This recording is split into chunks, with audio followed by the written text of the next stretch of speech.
selamat datang di channel Suara Hati Sang Istri. Nah, untuk reaction kali ini ya, selain kita sebelumnya sudah menyimak dari perlakuan keji oknum-oknum yang melakukan penyidikan tahun 2016 kepada 7 terpidana ditambah 8 yang saat atau udah bebas. Yang mirisnya lagi kan Hadi sampai dipukul gembok kepalanya, Ripaldi di staples telinga dan lain-lain. Apalagi yang lainnya mungkin belum dapat kesempatan untuk bicara aja sih. Tapi kalau dengar-dengar ya mereka sangat miris gitu ya. Di tahun 2016 tuh benar-benar bikin trauma berat gitu. Dan ini adalah kesempatan buat mereka terus berupaya demi kebebasannya, demi keadilan juga. Sampai-sampai nih, walaupun mungkin di satu sisi jaksa seolah kasihan mendengar mereka bisa menceritakan kronologi yang sebenarnya, tapi kenapa PK-nya 6 terpidana ini ditolak oleh jaksa JPU ya? Nah, untuk detailnya, Bapak pengacara Tony RM ini bisa menjelaskan persoalan kenapa alasan PK 6 terpidana ditolak jaksa JPU gitu.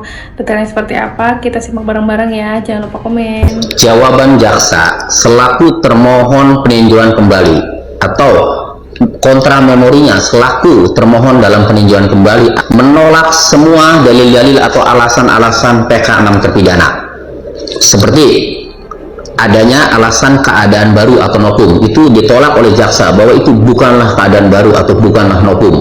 Kemudian yang kedua, adanya saling pertentangan, itu juga ditolak oleh jaksa bahwa tidak ada saling pertentangan karena semuanya sudah berkesesuaian. Kemudian yang ketiga, adanya kehilapan hakim atau kekeliruan yang nyata, itu juga ditolak oleh jaksa bahwa tidak ada kehilapan hakim atau kekeliruan yang nyata. Nah, kemudian terakhir, kecelakaan lalu lintas, itu juga ditolak oleh jaksa bahwa itu bukanlah kecelakaan lalu lintas melainkan pembunuhan.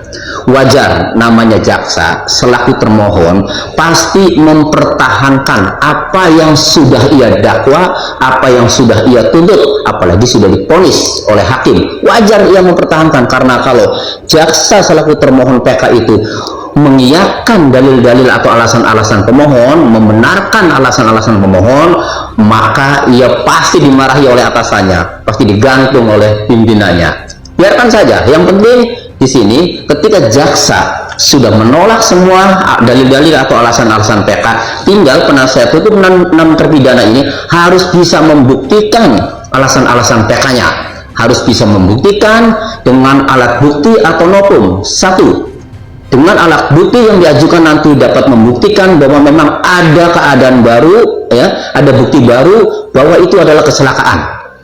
Kemudian yang kedua ya, harus bisa membuktikan adanya saling pertentangan dan harus bisa membuktikan adanya kehilapan hakim ya, dan harus bisa membuktikan bahwa itu adalah benar-benar kecelakaan lalu lintas.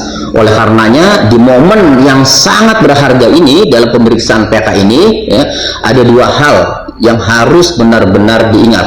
Satu ya, harus benar-benar menghadirkan novum yang benar-benar novum ya, sebagaimana dimaksud dalam pasal 263 KUHP.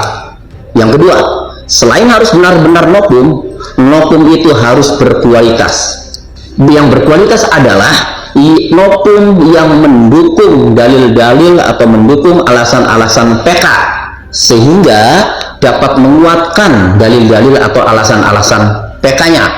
Misalnya alasan PK didominasi ini kecelakaan. Nah, novum yang berkualitas adalah benar-benar alat buktinya atau saksinya ya, atau alat bukti lainnya benar-benar mendukung bahwa itu adalah kecelakaan lalu lintas.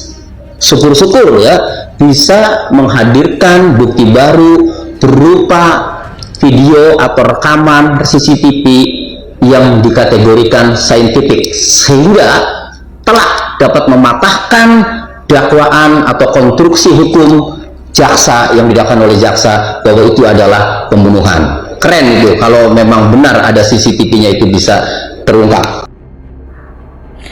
Wah, pasti keren banget dong kalau memang bukti CCTV itu ada. Nih, kalau perlu lebih keren lagi, almarhumah Pina sama Eki bisa ngomong di pengadilan.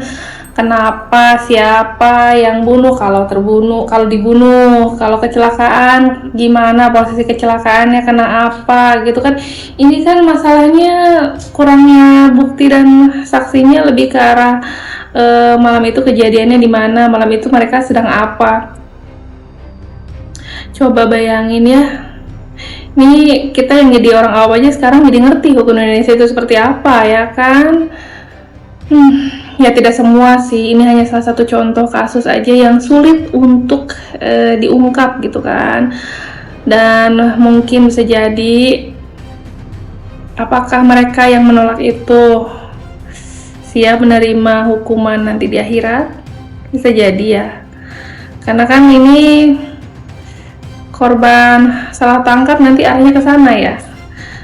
Ini benar-benar rumit sekali, dan tadi juga dijelaskan oleh sama Bapak Tony RM ya, kuncinya itu di bukti, tapi kan buktinya sulit. Jadi gimana ditolak sama sama JPU ya kan.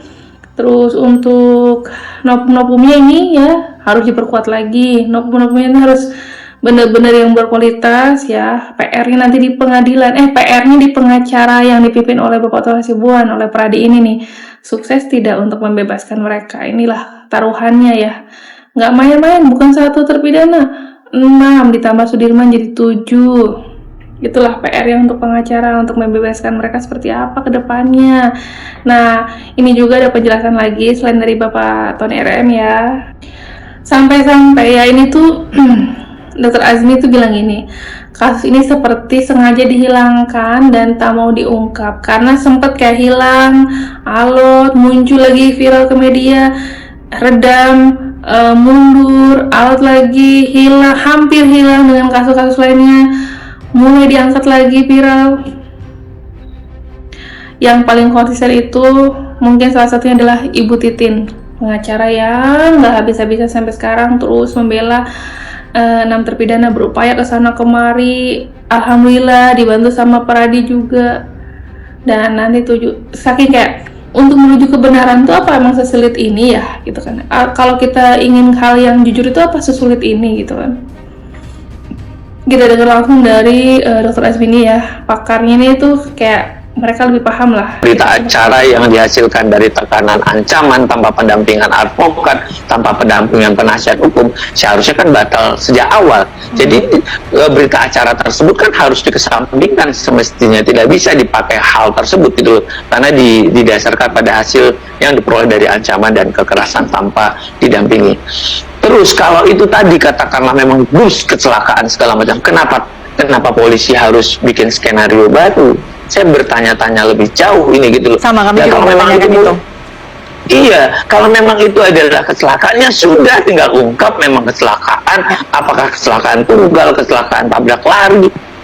Sudah, kenapa harus mengorbankan orang lain? Halo, gitu loh. Untuk apa? Untuk kepentingan apa? Nah, di sini yang perlu kejujuran kita, gitu loh.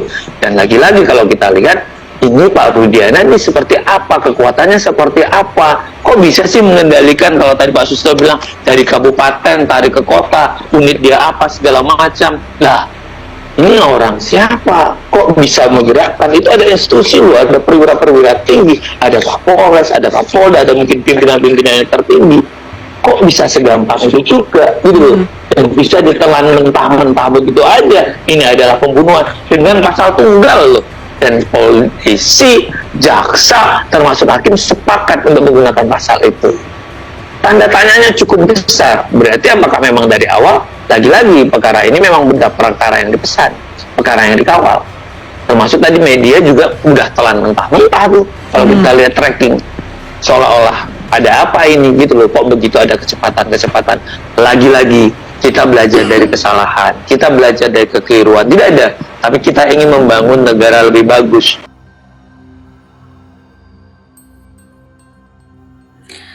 Ya gitu deh, kita aja yang mungkin orang biasa aja tuh geram, apalagi ini beliau yang lebih paham di pakar hukum gitu kan. Kenapa, ada apa sekelas Bapak Ibtu Rudiana aja tuh sesulit ini ditaklukkan ya kan, sampai pihak-pihak atasnya Bapak Ibtu Rudiana itu kayak seolah cuek, apa berlindung juga, nggak ngerti deh ini yang benar yang mana gitu kan ya.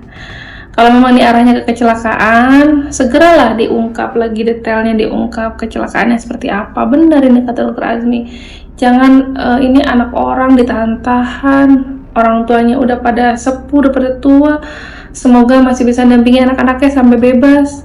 Kasihan sama orang tuanya ya, jangan sampai hilang.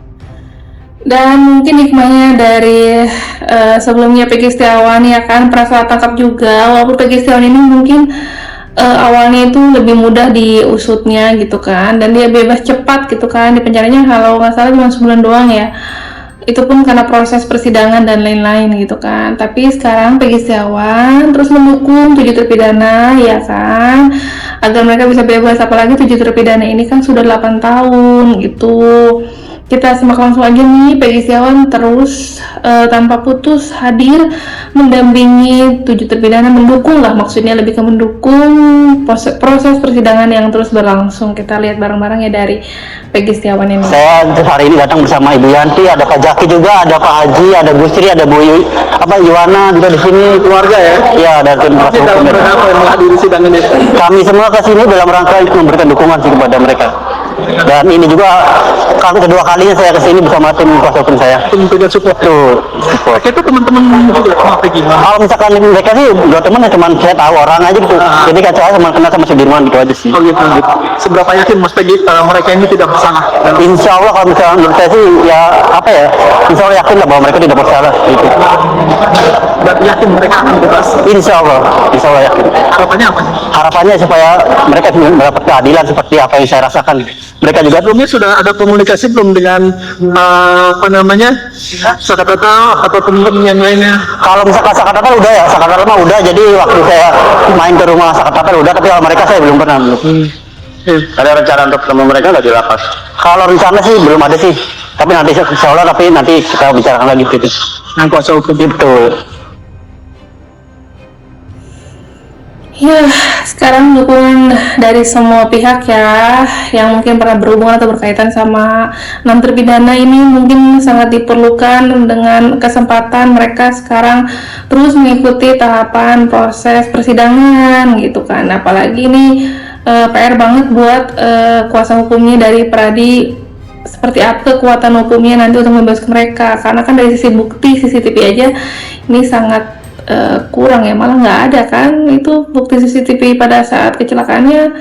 Kemana itu yang paling sulit sebenarnya, apa ada atau nggak ada gitu kan CCTV tersebut. Ya udah guys, nanti update di channel Suara Hati Sang Istri ya. Makasih udah nonton, kurang lebihnya mohon maaf, bye.